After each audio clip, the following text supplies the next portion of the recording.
What if one What wrong happened? number could change everything? On a freezing winter night in Chicago, two children walked home from school with their loyal dog, unaware that fate was waiting just around the corner. A sudden accident left the older sister lying motionless in the snow, while her little brother, desperate for help, dialed his mother's number, but pressed the wrong digit. Instead of reaching her, he connected to a billionaire haunted by a tragedy of his own. What followed was a journey of promises, redemption, and an unexpected bond that would alter all of their lives forever.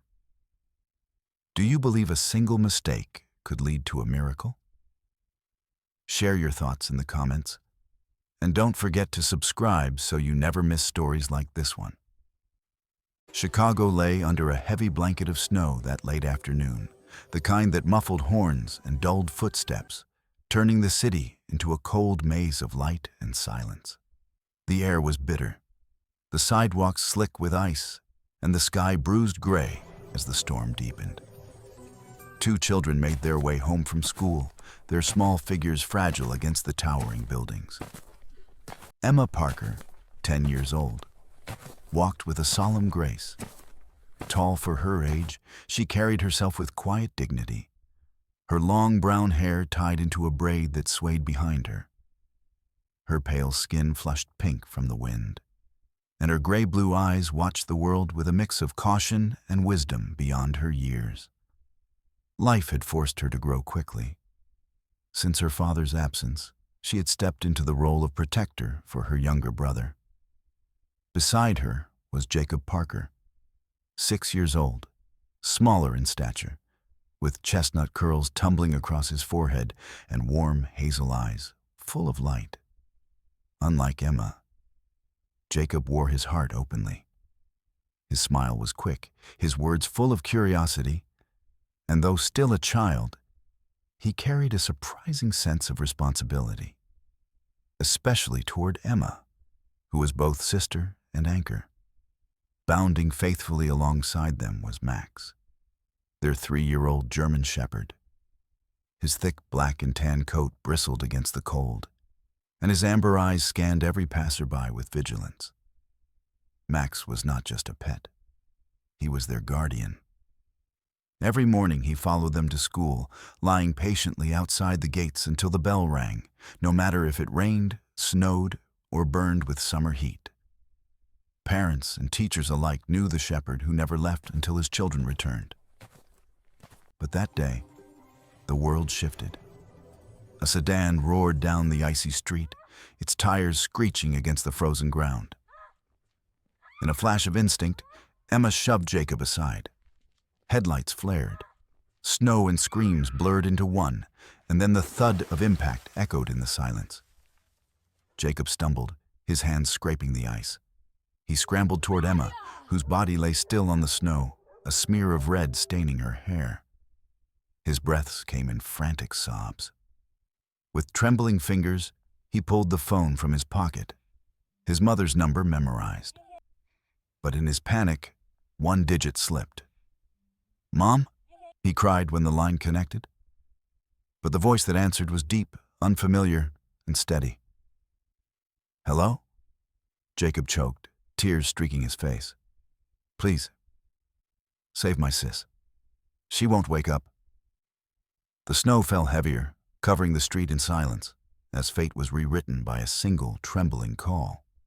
In the glass tower that crowned downtown Chicago, Ethan Cross sat alone in his office. Midnight meetings had long become his ritual. Contracts spread before him like weapons on a battlefield. At 51, the billionaire cut a striking figure. Tall, broad-shouldered, his once dark hair streaked with silver at the temples. His clean-shaven jaw was sharp, but it was his eyes, icy blue, restless, that betrayed the emptiness he carried. The phone on his desk buzzed, a sound that usually meant nothing more than another demand, another deal. But this time, it was different. The voice on the other end was small, broken, desperate. "Please, help us. My sister won't wake up." Ethan froze. For a heartbeat, the room fell away. He was no longer a man in a tailored suit. He was a husband years ago, listening to his wife's last voicemail. Rain had been hammering the windshield as she drove their little boy through the storm. "Fever," she'd said. He had promised to come, but the meeting had run late. By the time he raced to the hospital, it was too late. Both were gone. That night haunted him like a phantom, a wound that no wealth or empire could heal. He had buried his grief beneath towers of steel and glass, drowning in power, yet suffocating in regret. And now, across the static of a wrong number, a child's plea cut through years of silence. Ethan stood so abruptly, his chair toppled. He grabbed his coat, his driver startled as he barked an address he didn't recognize. "Step on it," Ethan ordered, voice rougher than usual. It wasn't business this time, it was instinct. As the car sped through the storm, memories battered him. His wife's laugh, his son's tiny hand gripping his, the empty house afterward. He had sworn never to feel again, to wall his heart off.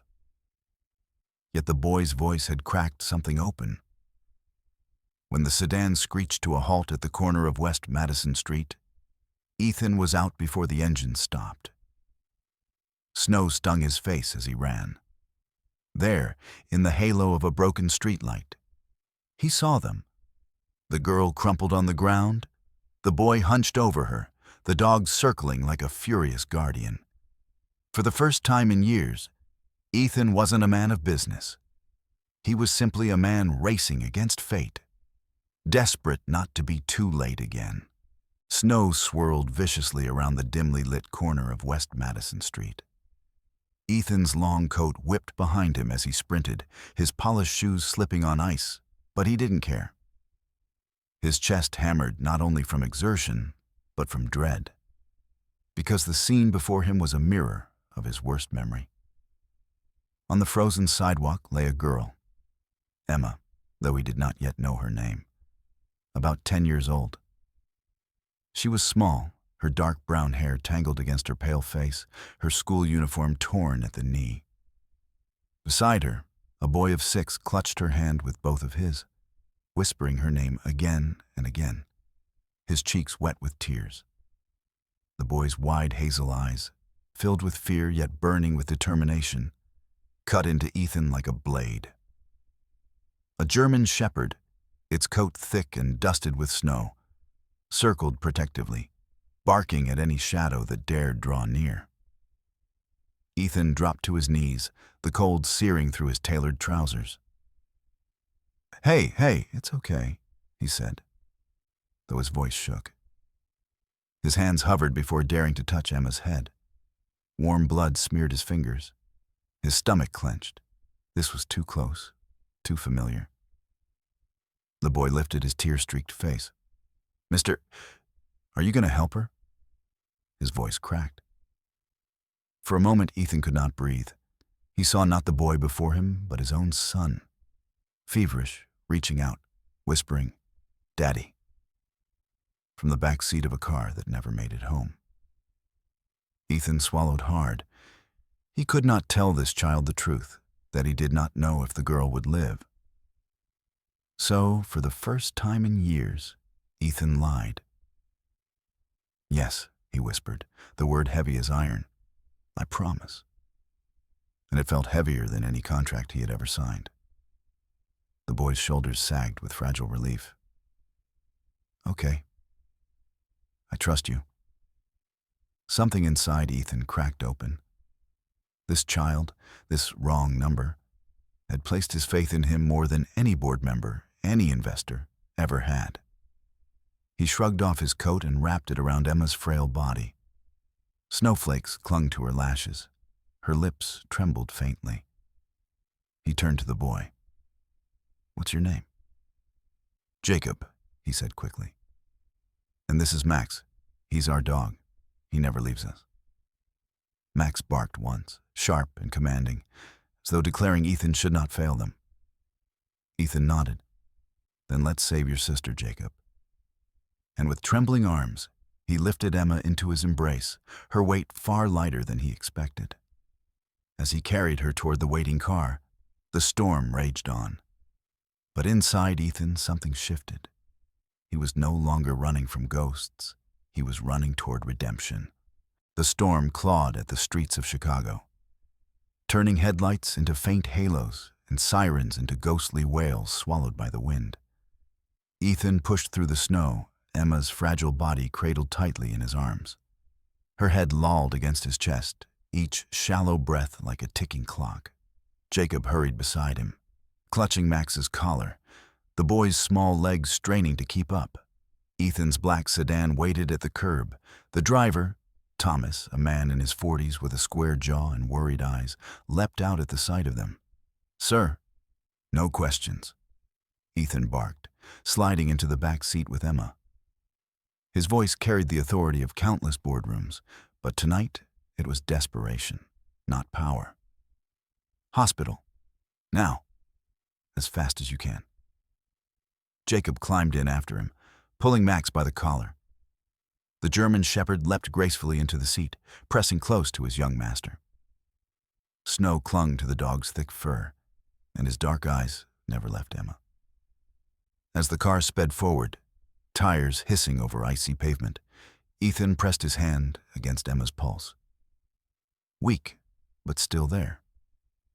He had memorized this rhythm long ago, the fragile beat of a life slipping away. His mind betrayed him, dragging him back to that night. His wife's trembling voice over the phone, his son's shallow breathing, the cruel red glow of the hospital sign he had reached too late. He gritted his teeth, his voice low but steady. "Stay with me, sweetheart. Just hold on." Jacob's small hand tugged at his sleeve. "Mister, is she gonna die like your little boy did?" The words cut Ethan open. He hadn't spoken of his son in years. His throat tightened. "No," Ethan said firmly, though his heart quaked. "She won't. I won't let her." For the first time since the accident that shattered his family, he made himself believe it, if only for Jacob's sake. Max whined softly, laying his head across Emma's lap as if lending her his strength. Jacob stroked the dog's neck, whispering, "See, Max? He promised. We can trust him." Through the frosted window, Ethan saw the glowing red cross of City General Hospital appear in the distance. Relief surged through him, sharp and painful. "Almost there," he murmured, clutching Emma closer. This time, he would not arrive too late. The automatic doors of City General Hospital slid open with a hiss, spilling warm light onto the icy night. Ethan strode in, Emma still in his arms, Jacob and Max stumbling behind. Nurses rushed forward, their practiced movements efficient yet urgent. "Severe head trauma," one nurse barked after a quick glance. "We need a gurney." Emma was lifted gently from Ethan's arms and placed onto a rolling stretcher. Jacob clung to her hand until a nurse carefully pulled him back. The boy's lips trembled, eyes wide. "Don't let them take her away." "She's not being taken away," Ethan said firmly, crouching down to Jacob's level. His voice was steadier than he felt. "They're helping her, and I promised you I'd stay." At the admitting desk, a young receptionist handed Ethan a clipboard. "Sir, we'll need a guardian's consent and insurance information before we proceed with major procedures." Jacob froze. His mother was nowhere in sight. Panic filled his face. Ethan felt the familiar sting of guilt, the same helplessness that had paralyzed him years ago when he had been too late. "Not this time." "I'll sign," Ethan said, voice hard as stone. "Use my insurance. Charge whatever it takes. Just save her." The receptionist hesitated. "But sir, you're not—" "I said charge me," Ethan thundered, the force of a man who had once commanded empires, now thrown behind a single child's survival. Every second matters. Silence fell for a beat. Then the staff moved faster. Forms were shoved under his hand. Ethan scrawled his name with a flourish, each letter like a vow. For once, ink on paper wasn't about business.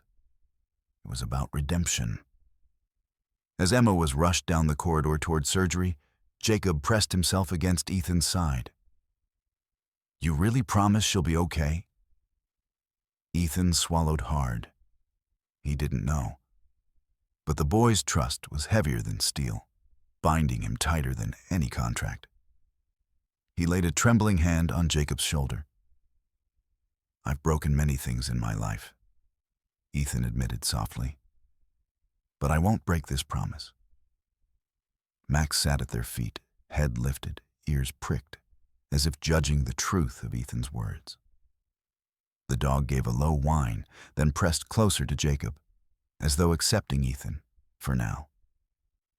Watching Emma's stretcher vanish through swinging doors, Ethan realized he wasn't just signing documents. He was signing himself into this family's fate. The sterile smell of disinfectant filled the waiting room, mingling with the hum of fluorescent lights. Ethan sat stiffly in the plastic chair, Jacob curled against his side, Max stretched at their feet like a vigilant sentinel. The boy's small hand clutched his sleeve, as if afraid he might vanish. Ethan, for once, did not mind being held. The doors burst open. A woman rushed in, breathless, her coat dusted with snow. She was in her mid-30s, slender but strong, her black hair pulled back in a loose braid. Her face, pale from the cold, was striking, though lines of exhaustion traced beneath her dark eyes. "Jacob," she cried. The boy leapt from Ethan's side and into her arms. "Mama, Mama, they're helping Emma!" Sarah Baptiste held her son tightly, pressing her cheek against his damp hair. Relief and fear warred in her eyes. Then she looked up and saw Ethan. The billionaire rose, taller than she expected, his coat gone, shirt rumpled, a smear of Emma's blood still on the cuff. He looked nothing like the polished man from magazine covers. His gaze, however, was steady, shadowed by something older, deeper. "Who are you?" Sarah demanded, her voice raw. Ethan hesitated. How could he explain that her son had dialed the wrong number, yet somehow the right one? That in Jacob's trembling voice, he had heard an echo of his own lost child. "Your boy called me by mistake," Ethan said at last. "But I was close. I came." Sarah's brows furrowed. "And you signed everything? Paid for everything? Why?" For a moment, Ethan's mask cracked. His chest tightened, the memory of a rainy night slicing through him. His wife's voice on the phone, his son's shallow breaths, his own failure to come in time. He had carried that weight for years, a scar invisible but unyielding. "Because once, I didn't," Ethan admitted quietly. "And I swore if I ever had another chance, I wouldn't fail again." Sarah stared at him, stunned. Max shifted closer to Ethan, as though recognizing a truth in his tone. Jacob looked between them, small face solemn. "Mama, he promised, and I believe him." The room seemed to still. Sarah's eyes softened, though suspicion lingered. She reached for Ethan's hand, hesitated, then pulled back. "If Emma lives, I'll owe you everything. But if she doesn't..." Ethan nodded gravely. "Then I'll carry that too." Morning broke slowly over Chicago, pale light filtering through the hospital blinds. The storm had passed, leaving behind a fragile silence. Ethan sat slouched in the chair beside the hospital bed, his suit wrinkled, his eyes shadowed with fatigue. Yet he did not move. Jacob slept curled against Max at his feet, the boy's small chest rising and falling steadily.